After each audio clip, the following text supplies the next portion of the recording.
Hey guys, so it's been a while since our last garden tour. A month, I think, only a month, and our plants look so different. We have already harvested quite a bit of some of the cold crops here. We had some like broccoli that came up, and I'm super surprised that it actually did this well because we've had a lot of 90-degree days and just really hot and humid sunny weather, and they were not under any cover at all. So I'm super excited to show you guys. Here we have what is left of our broccoli. For next year we definitely need to hop on the ladybug train because we've had, I mean, I don't know if it's aphids. We did find some worms on them, some like caterpillars, so I'm not 100% sure exactly what that was. If you guys have any ideas, please let me know because we're gonna need to know for next year. Obviously these are some broccolis. I just harvested them today. So you can see like this was a big crown that we had here. And I mean, it's the end of June and we still got some like really big crowns. So this is a Green Magic broccoli plant right here. It is a hybrid, and I think that we really want to get to just an heirloom garden eventually, so we'll probably just use those seeds that we have and just use them up and not really collect anymore. However, this one right here, this big tall one, is a Calabrese broccoli, and we had already harvested the main head at some point, I believe, and it had a bunch of these side shoots coming off, and it kind of reminds me of broccolini. It's not as dense, so we really love that one. Also, backstory for this broccoli over here, I had it planted perfectly. It was so nice and neat and so beautiful, and I knew exactly where all of the different types of broccoli and types of carrots were that we had. A neighborhood dog must have come through and tore it all up one day.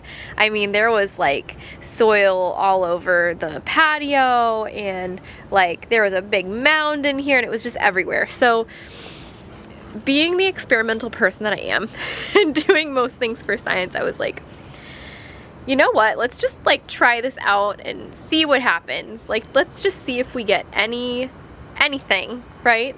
So I just took the soil and I spread it out nice and even, and I waited and waited and waited and waited and waited, and finally we got some growth. So it ended up working out just fine, but it's just funny because it ended up just being all over the place. Like, there were broccoli plants all over, everywhere, shading all of the carrots, which probably was a good thing now that I'm thinking about it, because they prefer cooler weather and not as much sunlight, so that was kind of a good thing.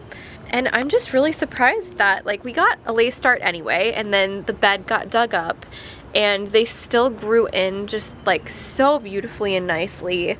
And like I said, it's almost July, and I just harvested the last of the broccoli. I'm gonna leave these broccolis in though overnight. Tomorrow night I'm gonna figure out a way to eat the stems. A little fun fact for you: broccoli was originally cultivated for its stalks. They were called like green fingers or something like that. Growing our own food, I'm like, we need to utilize every bit of this plant that we possibly can. We haven't utilized the leaves because obviously they are just like eaten up, and I don't feel comfortable eating after a caterpillar. So we really like to utilize the whole plant, and I like to be able to go in there and use whatever I possibly can. I have learned by now like what is too woody to cook and eat. Like, some of them are just so woody that like you just have to chew them and chew them and chew them, and then spit out the fibrous part that you like literally cannot chew up. So I've kind of learned like when I'm cutting them, like what that feels like, and when I'm getting to that woody part, I will just toss that.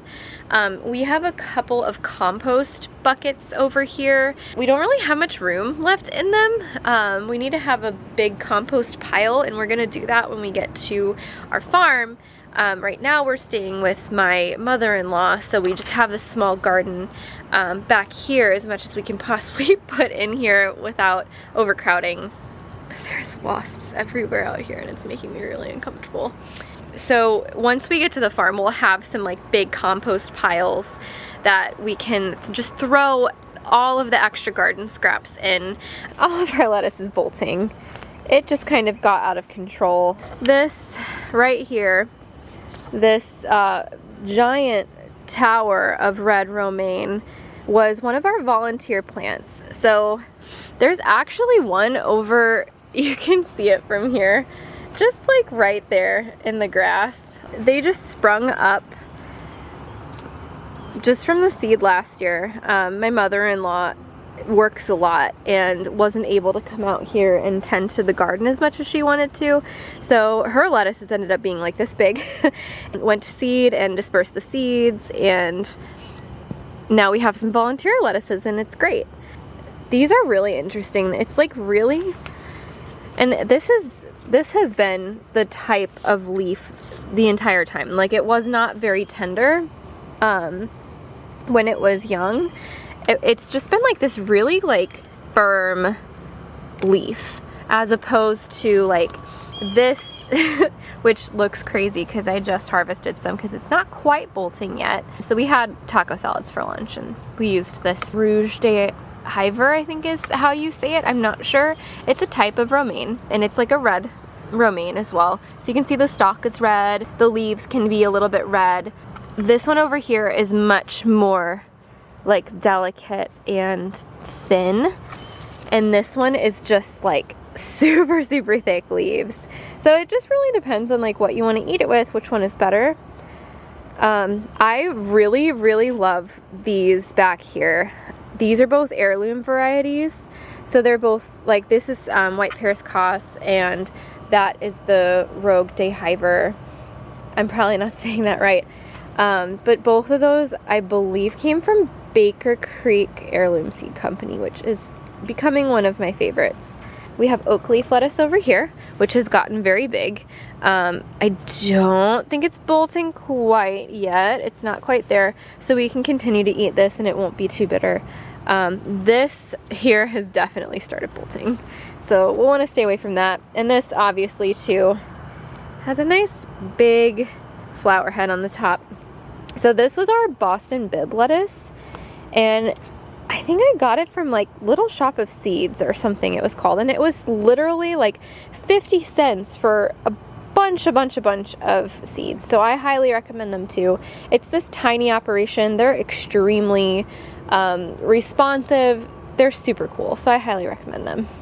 This is our forest of tomato plants. I mean, they're just like, there's so many of them. It's insane. If I stand up in here, let's see how big they are. I'm 5'3", so these are a little bit taller than me now, actually, I think. We have